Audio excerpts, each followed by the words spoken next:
बिस्मिल्लाहिर्रहमानिर्रहीम, अस्सलाम वालेकुम। वीनस स्पोर्ट्स के साथ आपका मेज़बान शहज़ादा मोइन हाज़िर है और हम अपने प्रोग्राम में क्रिकेट, हॉकी, फुटबॉल और दीगर खेलों पर बात करते हैं और उसके साथ कोशिश करते हैं जो खेल ग्रास रूट लेवल पर खेले जाएं उसको अपने प्रोग्राम में डिस्कस करें। पाकिस्तान की 17 रुकनी स्क्वाड का दौरे न्यूजीलैंड के लिए T20 सीरीज़ के लिए ऐलान कर दिया गया और ख़ासकर अगर हम बात कर लें इस T20 सीरीज़ के लिए जिन नौजवान खिलाड़ियों को जो है मौका फ़राहम किया गया है, बड़ी अच्छी बात है कि जिन्होंने नेशनल T20 में उम्दा परफॉर्मेंस दी उन्हें टीम में शामिल किया गया है। साहबजादा फरहान जो इस नेशनल T20 में सबसे ज़्यादा रन बनाने वाले बैटर्स थे उन्हें कौमी टीम का हिस्सा बनाया गया और साथ साथ अगर हम बात करें जमान खान, एक दफ़ा फिर जमान खान की वापसी हुई है T20 स्क्वाड में।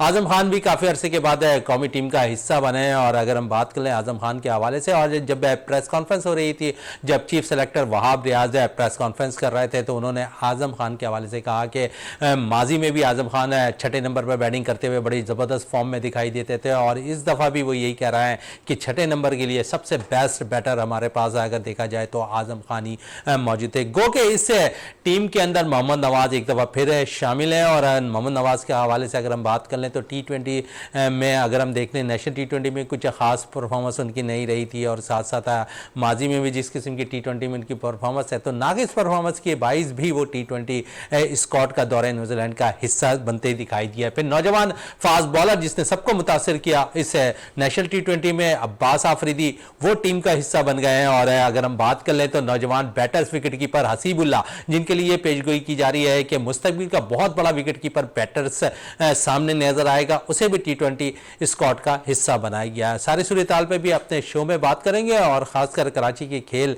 बहुत ज़्यादा कराटा खेला जा रहा है तो कराटे पे भी जो हम आज शो करने जा रहे हैं और हमारे साथ हमारे मेहमान भी यहाँ पर मौजूद हैं। अब्दुल हमीद साहब हमारे साथ मौजूद है जो National Institute of karate do के लियारी में ये जो है वो सदर हैं, वो हमारे साथ यहाँ पर स्टूडियो में मौजूद है। फिर आयशा सिद्दीका साहिबा मौजूद हैं जो कराटे की प्लेयर हैं, वो हमारे साथ मौजूद हैं। फिर हमारे साथ जावेद इकबाल भट्टी साहब मौजूद हैं जो स्पोर्ट्स एनालिस्ट हैं, तो वो भी हमारे साथ यहाँ पर मौजूद हैं। तो आज सबसे खासकर पहले हमीद साहब की तरफ चलेंगे और कराटे के हवाले से बहुत सी चीज़ें बात करेंगे, किस तरह फ़रोख्त पा रहा है पाकिस्तान के अंदर ये खेल, क्योंकि इसमें बड़ी सी जिद्दत आती जा रही है, बहुत से इसी गेम के अंदर मुख्तलिफ गेम शामिल हो जाते हैं। हमीद साहब क्या कहेंगे, एक कराटा हुआ करता था पहले, अब लेकिन इसी कराटे के बेस पे हम देखते हैं कि बहुत सी चीज़ें सामने आती गई हैं, मुख्तलिफ इसी से जुड़े गेम नज़र आ रहे हैं। पहले तो बहुत बहुत शुक्रिया आपका और आपके चैनल का, आपने मौजूद किया यहाँ पर। वर्ल्ड कराटे फेडरेशन के कवानीन के तहत कराटे में बेसिकली दो इवेंट होते हैं, एक फ़ाइट होती है जिसको कुमैते कहते हैं, फिर दूसरा काता होता है।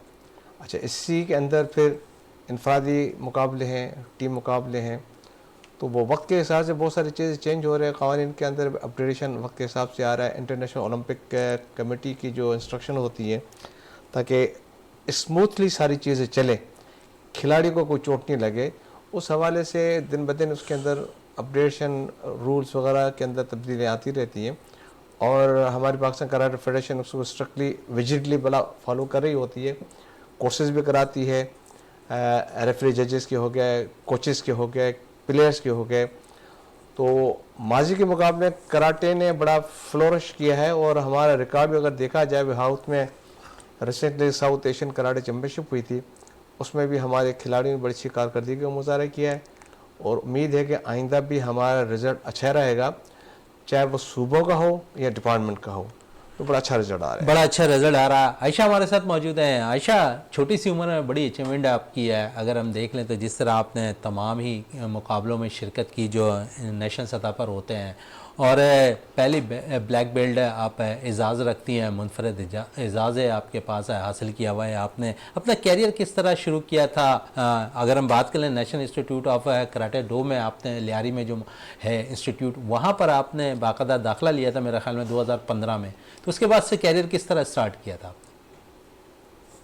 जब मैंने स्टार्ट किया था तब मैं 9 साल की थी और अभी मुझे 8 साल हो गए, 9 साल चल रहा है और मैंने नेशनल गेम्स खेले हुए हैं, सिंध चैम्पियनशिप खेली हुई है, तो बहुत कुछ सीखने को मिला, डिसिप्लिन वगैरह बहुत अच्छा अच्छा, तमाम ही गेम्स आपने खेले हुए हैं, और अगर हम देख रहे हैं जिस तरह आपने क़ायद आज़म गेम्स खेला, नेशनल गेम्स खेला, बैनुल सूबाई गेम्स खेला, नेशनल कराटे चैम्पियनशिप खेली है, सिंध गेम्स खेले, सिंध कराटे चैम्पियनशिप में शानदार कारकर्दगी भी आपने दिखाई, तो इतने सारे आपने गेम के ट्रेनिंग किस तरह करती हैं आप, और इतना वक्त है क्योंकि आप एजुकेशन से भी रिलेटिव हैं, एजुकेशन भी हासिल कर रही होती हैं, तो टाइम किस तरह आप निकाल लेती हैं?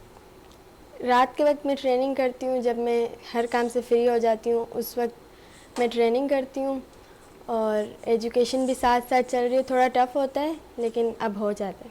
अच्छा, थोड़ा सा टफ होता है। लियारी से आप ताल्लुक़ रखती हैं, लियारी में ख़वातीन ख़ासकर बॉक्सिंग की तरफ बहुत ज़्यादा जाती हैं, आप कराटे की तरफ आ गई।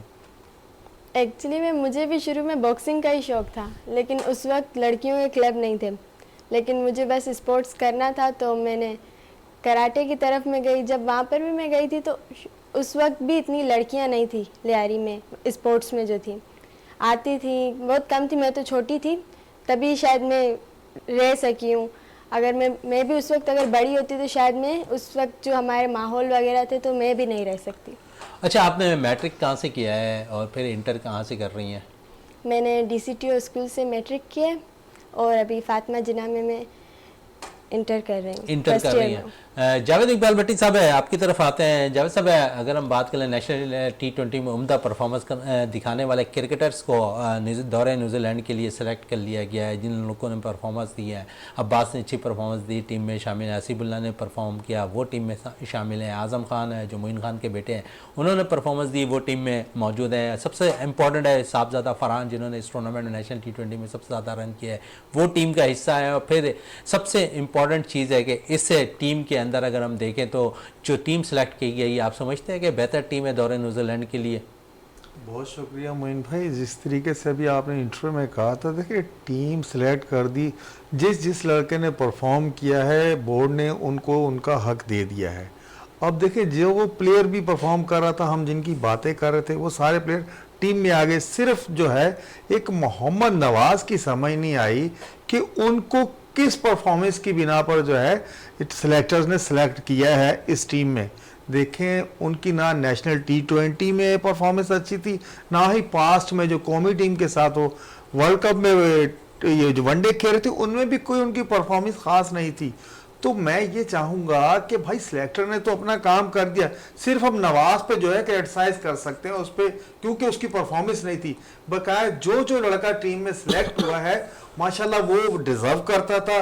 आपको पता है कमबैक हो गया, आजम खान का भी आ गया, आप साइम का कह रहे थे, साइम भी आ गया।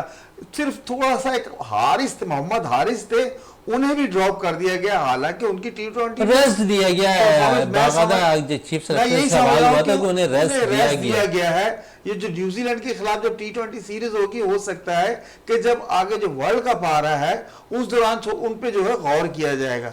लेकिन ये कि टीम बहुत अच्छी सिलेक्ट की है, इसकी दाद देनी चाहिए पाकिस्तान क्रिकेट बोर्ड को, क्योंकि तनकीद तो हम हर टाइम करते रहते हैं। लेकिन मैं ये समझ रहा हूँ कि इस दफा जो T20 फॉर्मेट में जो लड़के प्लेयर जो परफॉर्मेंस दे रहे थे उनको सिलेक्ट किया। बिल्कुल, परफॉर्मेंस पे आपने बात की है, परफॉर्मेंस जो दे रहे थे वो टीम के साथ जरूर शामिल है, लेकिन इस टीम के अंदर 6 ओपनर्स खेल रहे होंगे जो T20 में बाकायदा ओपनिंग करते हैं। आप समझते हैं कि मसाइल तो होंगे? साइम अय्यूब अच्छा शॉट मारने की सलाहियत रखते हैं, फ़खर जमान अच्छे शॉट्स मारने की सलाहियत रखते हैं, फिर बाबर और रिजवान ऑलरेडी ओपन किया करते हैं, हसीबुल्ला भी ओपनर की सूरत में, फ़खर जमान ओपनिंग किया करते हैं। आप समझते हैं कि यहाँ पर थोड़ा सा ओपनिंग पैर बनाने में मुश्किलात होगी शाहीन शाह अफरीदी को, जो पहली दफ़ा T20 की कप्तानी कर रहे होंगे?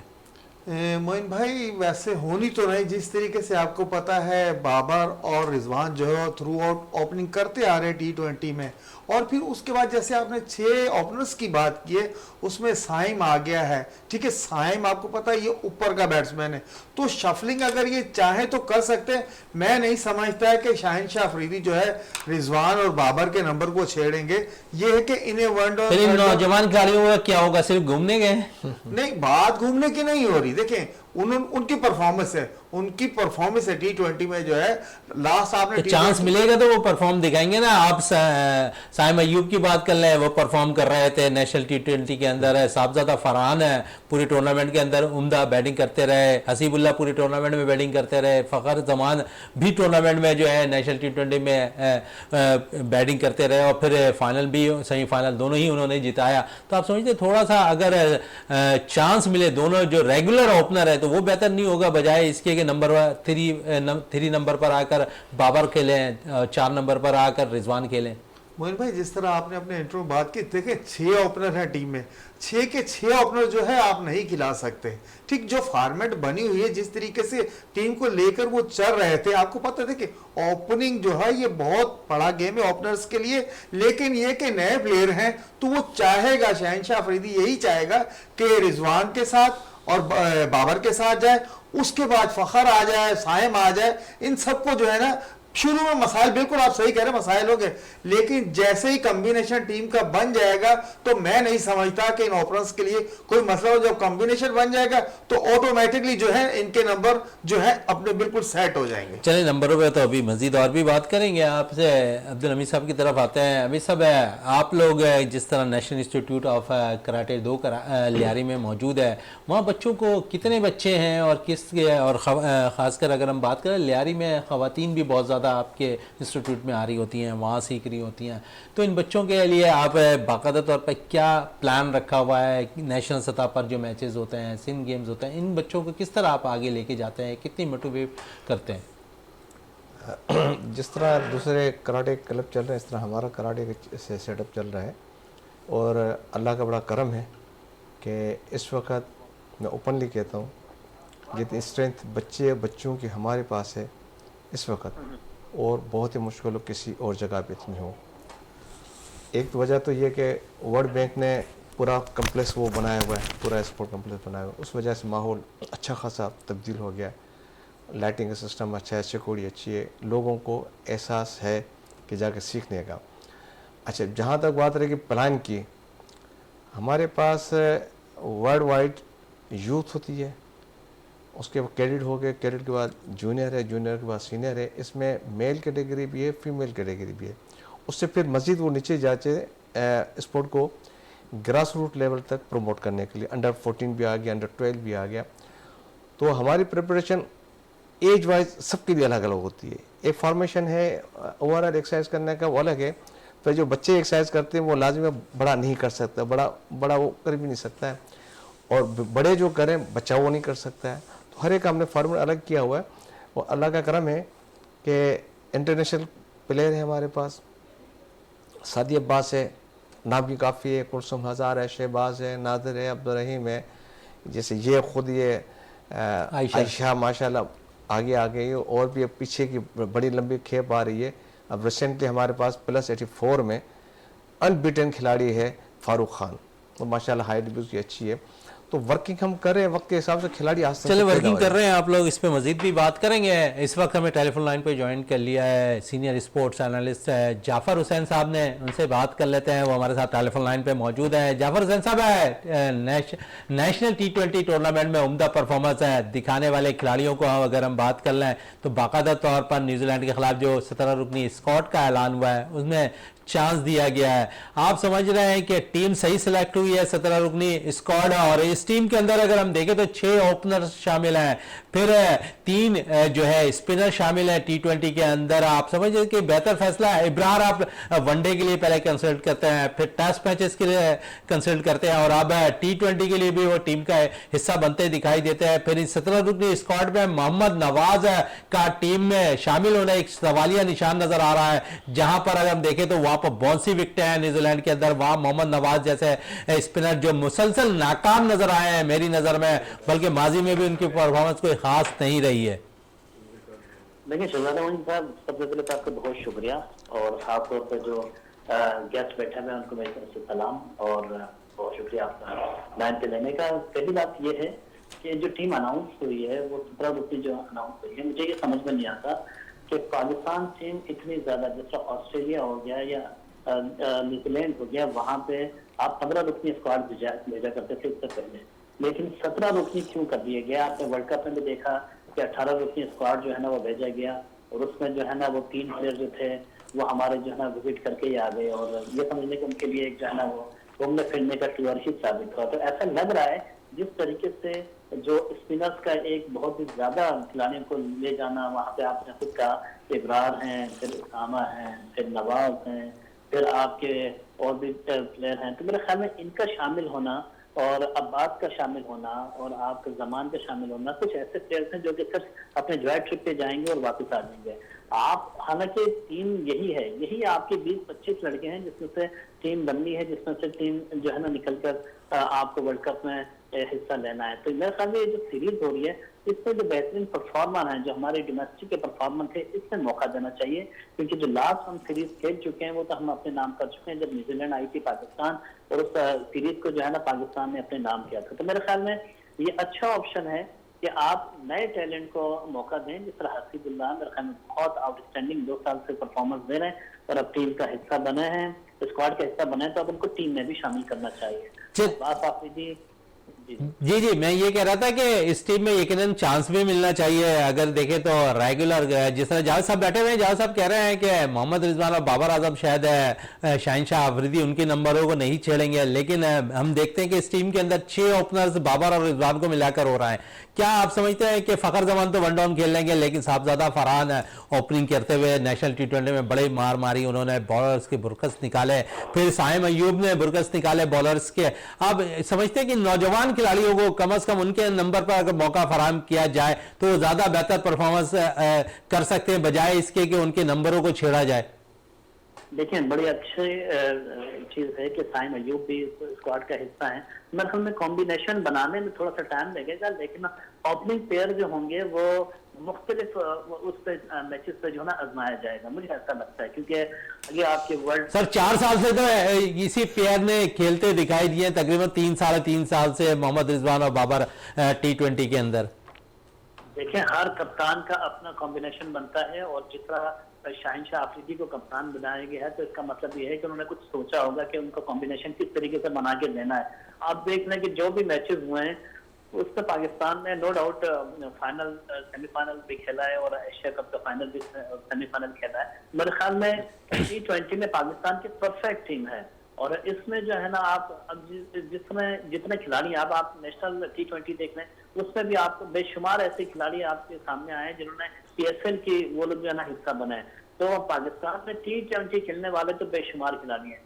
फर्क ये आ रहा है कि जो टेस्ट स्क्वाड है हमारा, जो वनडे का स्क्वाड है, उस पर मुकम्मल खिलाड़ी नहीं मिल पा रहे, उस पर तशवीश है। हालांकि T20 हमारी पाकिस्तान ने शुरू की है, T20 और पाकिस्तान का ये जखीरा है कि पाकिस्तान में बहुत सारे ऐसे प्लेयर्स हैं जो T20 खेलते रहते हैं। T20 का इतना मसला नहीं है, अगर ये भी स्क्वाड होगा और इसमें नए प्लेयर भी आएंगे तो हमारी टीम मजबूत ही रहेगी। चले, हमारी टीम मजबूत हो जाएगी, लेकिन सिलेक्शन का म्यार तो मैनेज करके रखना चाहिए। 3 विकेट कीपर भी टीम में शामिल हैं, आजम खान परफॉर्म करते हैं वो टीम में शामिल, हसीबुल्लाह टीम में शामिल है, फिर Mohammad Rizwan already wicket keeper batter है।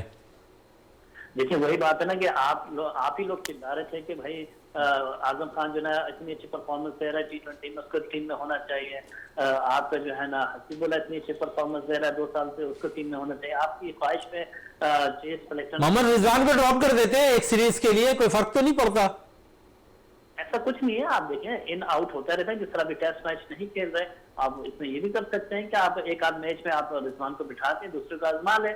ऐसी चीजें बहुत हैं, करनी भी चाहिए, लेकिन बात यह है क्योंकि आपने स्क्वाड को तैयार करना है, अपनी टीम को तश्कील देना है। जब आपकी टीम मजबूत हो जाएगी, टीम बन जाएगी, वो वर्ल्ड कप में उतरेगी। तो मेरे ख्याल में ये एक तरह से आपके लिए आजमाइशी मैचेस हैं, इससे जो है ना आप अपने तजर्बात कर सकते हैं। नया कप्तान है तो नए तजर्बात, चले तजुर्बात तो शहनशाह अफरीदी ग्राउंड में करेंगे, और लेकिन उससे कबल आज जो प्रेस कॉन्फ्रेंस हो रही थी, चीफ सेलेक्टर वहाब रियाज ने जब अपने आजम खान के हवाले से दिफा करते हुए कहा कि वो नंबर 6 पे पाकिस्तान के सबसे अच्छे बैटर T20 में देख रहा हूँ, जिस तरह उन्होंने नेशनल T20 में परफॉर्मेंस दी। तो आप समझते हैं कि आजम खान का नंबर 6 पर आकर जिस किस्म की वो हिटिंग करता है, बॉल्स कम होंगी लेकिन उनको अपनी लंबी हिटिंग, क्योंकि उनको रनिंग करनी ज़्यादा नहीं पड़ेगी, आप समझते हैं कि फिटनेस मसाइल भी उनके साथ दरपेश रहे हैं माजी में?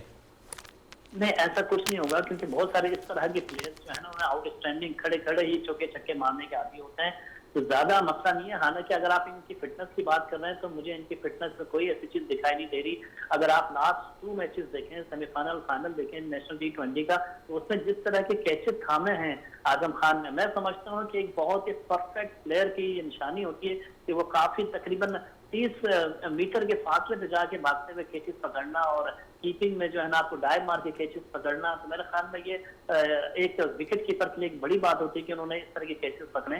तो मैं नहीं समझता कि उनके फिटनेस में इतना मसला है। हाँ, ये बात है कि जो उनकी पोजीशन है, जिस पोजीशन पे वो खेलते हैं, उस पोजीशन पे क्या वो उनको खिलाना चाहिए। देखिए बहुत सारे हमारे ऐसे प्लेयर्स हैं जिनको हमने जाया किया है, जो कि नई गेंद से बड़ा अच्छा खेलते थे। अगर आप इनकी आजम खान की बात करें तो इनको मेरे ख्याल में चौथे नंबर पे खेलना चाहिए या 5वें नंबर पे खेलना चाहिए। 6वें 7वें पे आते हैं तो मेरे ख्याल में इनका वो उस टाइम जो है ना ये बॉलें निकल चुकी होती हैं इनकी हिटिंग की ना, तो थोड़ी सी नई बॉल होगी तो ज्यादा अच्छा रहेगा, ज्यादा फायदा होगा आजम खान को शॉट मारने में। थोड़ी सी नई बॉल होगी तो थोड़ी सी बातें स्पिनर्स के हवाले से भी कर लें। जाफर हुसैन साहब है, 3 स्पिनर्स टीम में शामिल है T20 के अंदर, नवाज, इब्रार और उसामा मीर।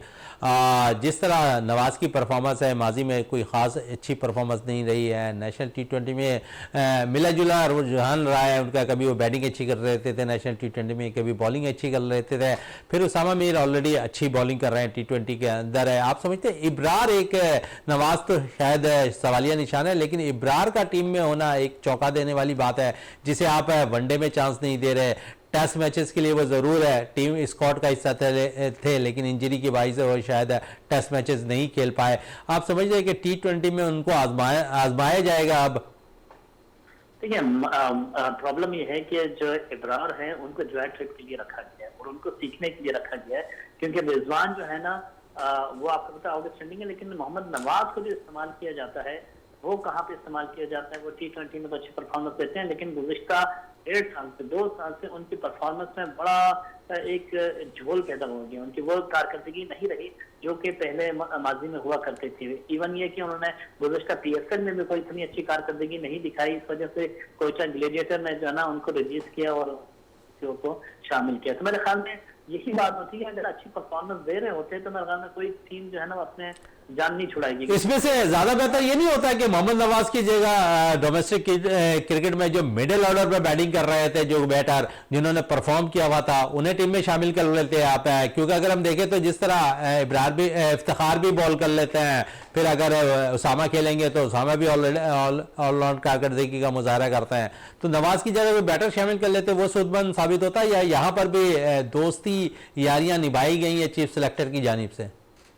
नहीं, चीफ सेलेक्टर की जानिब से निभाई गई हैं या नहीं निभाई गई, लेकिन कप्तान की जानिब से मुझे निभाई दिखाई दे रही है ऐसी कि हो सकता है कि टीम जो बनाई गई है उसमें दोस्ती यारी चल रही है। तो अब ऐसी बात नहीं है, तो चलता है क्योंकि जिसपे कप्तान को कॉन्फिडेंस होता है, जो अपने बंदों पे एतबार होता है, उनको टीम में शामिल जरूर किया जाता है। लेकिन एक ये देखने की जिस तरह बाबर आजम के ऊपर इतने इल्जाम लगाए गए थे कि उसने जो है दोस्तियां निभा रहे हैं, तो मेरे ख्याल में कप्तान की मर्जी भी होनी चाहिए, कप्तान बनाए तो वो अपने चले कप्तान बनाए। जाफर हुसैन साहब आपका बहुत बहुत शुक्रिया विनर्स स्पोर्ट्स में टाइम देने का, और जिस तरह आप गुफ्तगू कर रहे थे, कप्तान की सवाब दिन पे होता है कि वो टीम को ग्राउंड के अंदर है बेसिकली कप्तानी ने लड़ाना होता है, वो अपनी मर्जी की टीम सेलेक्ट कर रहे हैं और यकीनन ग्राउंड में उनसे ही फतुहात की तवक्को रखती है वहाँ में। दोबारा हम चलते हैं अब्दुल हमीद साहब की तरफ है, जहाँ से हमने बातों का सिलसिला तोड़ा था वहीं से जोड़ने की कोशिश करते हैं अब्दुल हमीद साहब से। हमीद साहब, जिस तरह आप बात कर रहे थे इंस्टीट्यूट के हवाले से, जिस तरह आप लोग काम कर रहे हैं, आपने कहा बेशुमार प्लेयर्स वहाँ से तैयार किए, इंटरनेशनल प्लेयर भी आपके पास वहाँ से तैयार होते हुए दिखाई दे रहे हैं, तो आप समझ रहे हैं कि मज़ीद इस पर और भी काम करने चाहिए दीगर लोगों को? दीगर लोगों को भी काम करने चाहिए, मगर प्रॉब्लम यहाँ पे ये होता है कि जी वो मेरे घर में लाइट नहीं है वो तो ठीक है, सामने वाले के घर में क्यों है? बस मसाइल तो ये है ना, जितना फोकस ट्रेनिंग के ऊपर, डिसिप्लिन पे, अटेंडेंस पे हम करते हैं, इतना दूसरे मैं समझता हूँ हो सकता है लेकिंग हो थोड़ी बहुत, क्योंकि निकाब कराटे सिंध का वाहिद क्लब है जिसके खिलाड़ी वापडा से खेलते हैं, आर्मी से खेलते रहे, रेलवे से खेलते रहे, पुलिस से खेलते रहे, और सिंध में किसी क्लब के अंदर वो सिलसिला नहीं है।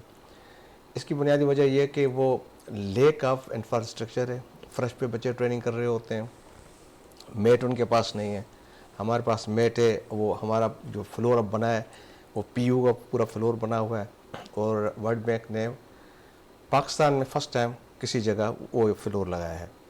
अच्छा, फिर मैंने कहा ना कोचेस हैं, फिर रूल रेगुलेशन जब तक हम खुद पढ़े लिखे नहीं होंगे तो न रूल समझ सकते हैं न समझा सकते हैं।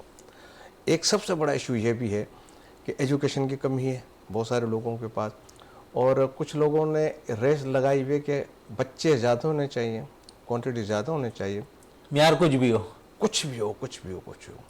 अब देखें हमारे पास बहुत सारे लोग हैं, क्लब्स हैं, रजिस्ट्रेशन तो उन्होंने कराई हुई है, उनसे कोई पूछे ना गुज़श्ता 3 साल में आपने कितनी बार पार्टिसिपेट करना, नॉट सिंगल पार्टिसिपेशन उनकी नहीं है। तो वो उस हवाले से थोड़ा सा लेकिंग है। और फिर ये कि हमने एक अपना एक वेलफेयर का सिलसिला रखा हुआ है। हमारे कुछ बच्चों ने यूनिवर्सिटी में स्कॉलरशिप पे की, हमारे पास जो भी पेरेंट्स आते हैं हम देखते हैं डिज़र्विंग है, 100% स्कॉलरशिप देते हैं, ड्रेस फ्री में देते हैं, उनसे फ़ीस भी नहीं लेते। उसी वजह से हमने बहुत ज़्यादा बूस्टअप अपने अंदर लिया हुआ है। और कारकर्दगी पे ट्रेनिंग पे कोई कंप्रोमाइज़ नहीं करता। ये हमारे साथ 8 साल से ना। बिल्कुल आयशा की तरफ चलते हैं। आयशा ने 9 साल के बाद ट्रेनिंग शुरू कर दी थी आपके इंस्टीट्यूट के अंदर। और आयशा, यानी किसी भी खिलाड़ी को अगर बनाने के लिए हम समझते हैं कि कोच का रोल बड़ा इंपॉर्टेंट होता है, तो कितनी मुतमईन नज़र आती हो, क्योंकि एक अरसा हो गया तो मैं national Institute of karate do में ट्रेनिंग करते हुए, तो समझती हूँ वहाँ कोचेस ज़्यादा बेहतर हैं जो नेशनल लेवल पर जाकर और इंटरनेशनल प्लेयर बना सकते हैं। जी, हमारे क्लब में एक तो हम गर्ल्स बहुत सेफ फील करती हैं, और दूसरी बात ये है कि यहाँ पे जो कोचेज़ हैं हमें जो ट्रेनिंग करवाते हैं, जैसे कि सेंसी शहबाज हैं, वो साउथ एशिया के प्लेयर रह चुके हैं, मतलब नेशनल प्लेयर हैं, वापडा के प्लेयर हैं, वो हमें ट्रेनिंग करवाते हैं। तो उनसे हमें बहुत सारी चीज़ें सीखने को मिलती हैं। बहुत सी चीज़ें सीखने को मिलती हैं यकीनन ट्रेनिंग के। अच्छा, आप समझती हो कि सिर्फ आप क्योंकि वहाँ पर कर रही हो, आपके साथ तकरीबन उन्होंने बेशुमार खिलाड़ियों की तादाद गिना दी है, ख़वातीन कितना बेहतर महसूस करती हैं वहाँ पर आकर ट्रेनिंग करने को, क्योंकि लियारी का एरिया बड़ा अगर हम देखें तो ख़वातीन के थोड़ा सा डिफरेंट है। मैं अपनी बात करूं तो मैं भी लड़की होकर वहाँ पे बहुत ज़्यादा सेफ फील करती हूँ। वहाँ का माहौल से मेरे घर वाले भी मुतमईन हैं और मैं खुद भी वहाँ पे बहुत मुतमईन हूँ। और अभी तो सिक्योरिटी वगैरह क्लब पूरा ककरी ग्राउंड बना है, तो और भी लड़कियाँ आने लगी हैं, क्योंकि पूरा सिस्टम बना हुआ है सिक्योरिटी का, हर चीज़ हुई है, तो और भी लड़कियाँ आने लगी हैं और लड़कियाँ क्लब में बहुत सेफ फील करती हैं, सेफ महसूस करती हैं। जावेद साहब, टीम पे मजीद और वही बात कर लें। जाफर हुसैन साहब कह रहे थे कि अगर देखें तो मोहम्मद नवाज़ पे मैं पहले भी आपसे बात कर रहा था, मोहम्मद नवाज़ के हवाले से। नवाज़, आप समझते हैं कि चलें मिलता जुलता रुझान नज़र आ रहा है नेशनल T20 में उनका, कप्तान की सपोर्ट हासिल नज़र आ रही है। जाफर साहब भी कह रहे हैं कि शायद दोस्ती यारियाँ निभा दी, चीफ सेलेक्टर ने नहीं निभाई लेकिन कप्तान ने ज़रूर निभा दी है। नहीं मोइन भाई, मैं नहीं समझता कि ऐसा होगा। देखिए, सिलेक्टर जो है उनकी अपनी राय होती है। कप्तान अभी तो उसके जब से कप्तान अनाउंस हुआ उसके हैंड ओवर टीम हुई नहीं है। अभी फर्स्ट टाइम ऐसा है कि जो टीम सेलेक्ट की है उन्होंने नवाज़ का नाम डाल दिया। मैं नहीं समझता कि शाहिनशाह अफरीदी के कोई इतने वो होंगे, लेकिन ये है कि सिलेक्टर्स में भी तो उनके बंदे बैठे होते हैं ना, वहाँ भी तो उनकी पर्चियाँ आ जाती हैं ना। अब देखिए, इसका बनता ही नहीं है, नवाज़ का बनता ही नहीं था इसमें जो स्क्वाड है। जैसे जाफर भाई कह रहे थे 16 रुकनी स्क्वाड को 17 से 18 कर दिया। अब 18 के साथ जिस तरह पाकिस्तान क्रिकेट टीम जो है टेस्ट मैच खेलने गई हुई है, वो 18 रुकनी स्क्वाड है और 18 से ज़्यादा जो है उनके साथ और स्टाफ है। तो ये सारी चीज़ें बोर्ड को पहले डिसाइड करनी चाहिए, ना कि बाद में हम जो यहाँ बैठ के बातें करते हैं जी ये नहीं हुआ वो नहीं हुआ। तो ये सारी चीज़ पहले सोचनी चाहिए। जैसे आपने इंट्रो में अभी कहा था कि नवाज की जगह मिडिल में जो डिजर्व कर रहा है लड़का, आप उसको टीम में डाल दें, आपकी टीम की जो है स्ट्रेंथ और बढ़ जाती। लेकिन आपने स्ट्रेंथ बढ़ाने पे नहीं, आपने वही एक दो ऐसे डाल दिए, पूरी टीम बहुत ही अच्छी टीम उतार दी आपने मैदान में। अब असल इम्तिहान होगा जब आप कॉम्बिनेशन बनाने जाएंगे। जिस दिन आपके दो ओपनर न्यूजीलैंड में जो है ओपन करने जाएंगे, वहां से आपका कॉम्बिनेशन शुरू होगा और शाहिनशाह अफरीदी का वहीं से इम्तिहान शुरू होगा। आया कि वो भी दोस्तियां निभा रहे हैं या वो पाकिस्तान क्रिकेट टीम को जो है जीत की राह पर गामजन करते हुए लेकर जाएंगे। चले, जीत की राह पर गामजन करने हमारी भी दुआ। T20 में पाकिस्तानी टीम है जीत की राह पर गामजन होती हुई दिखाई दी। टीम सिलेक्शन पे मजीद और जावेद साहब से भी बात करेंगे। आजम खान टीम का हिस्सा बने हैं और जिस तरह वाब रियाज कह रहे हैं कि नंबर 6 के लिए हमारे पास सबसे बेहतर बैटर है आजम खान, तो आप समझते हैं सही फैसला है आजम खान का? बिल्कुल सही फैसला। देखिए आजम खान को आपको पता, अगर 1 ओवर भी मिल जाए, 1.5 ओवर भी मिल जाए, तो उसमें वो पोटेंशियल है कि वो जो स्कोर आपको रिक्वायर्ड है वो आपको निकाल के दे देगा।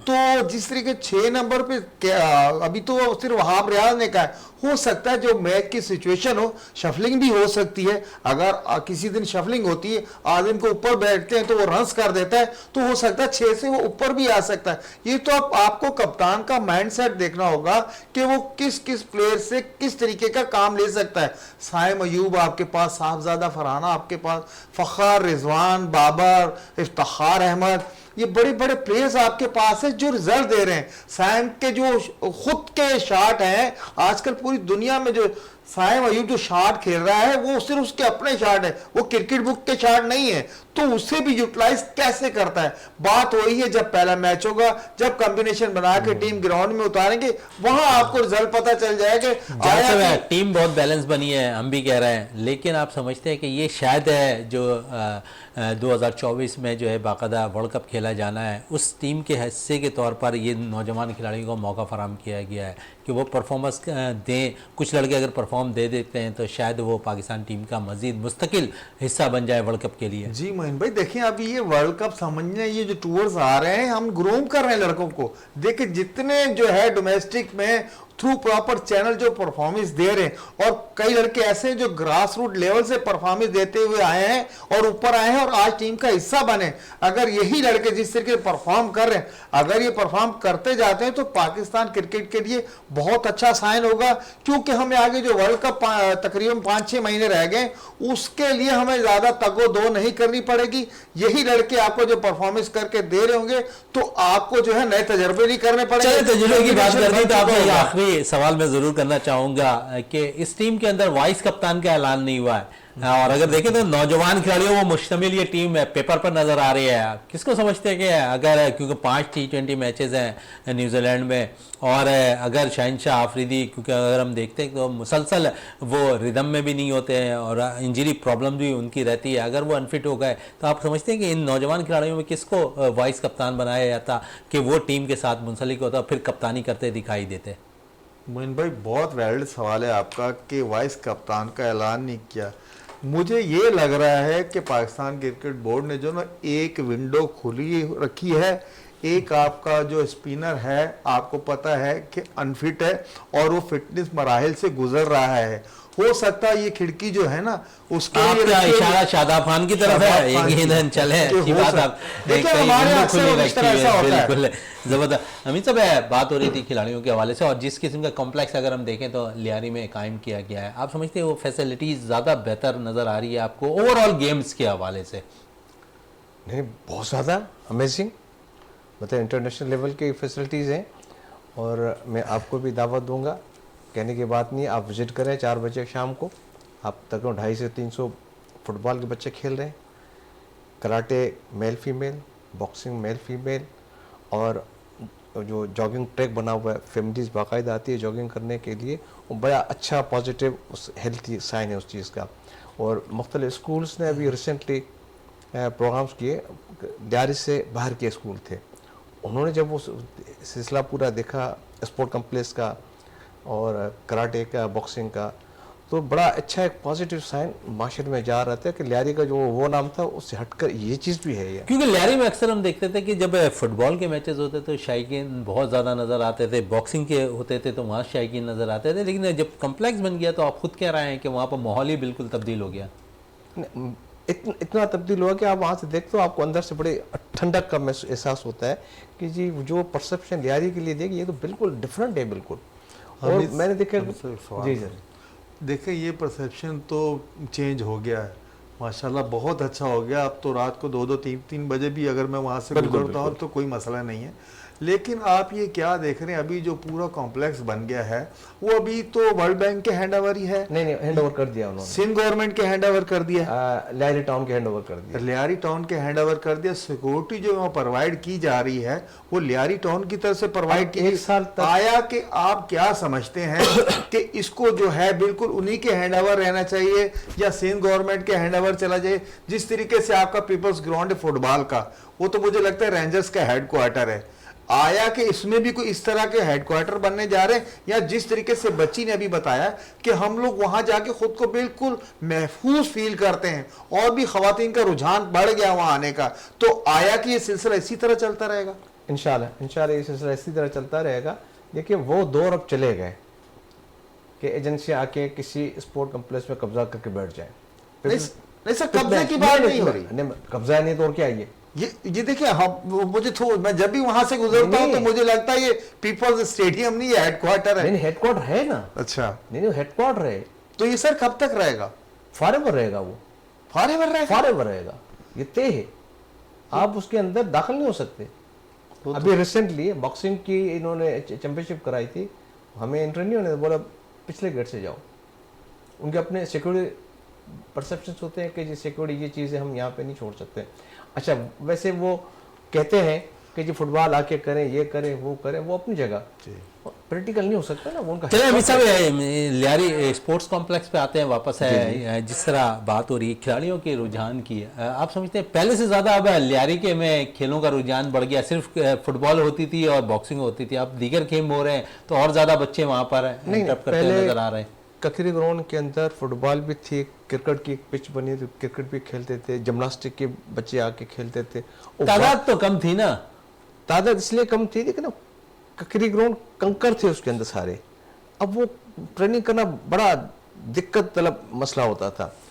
अब बहुत अच्छा हो गया। अब उससे भी ज़्यादा प्रॉब्लम हाउ टू मेंटेन। देखिए ना, मेंटेनेंस किससे करें? अब वो तो ट्रांजैक्शन पीरियड है, वो जिसने बिल्डर है वो 1 साल तक उसको जिम्मेदारी है उसको मेंटेन करने की। 1 साल के बाद क्या होगा?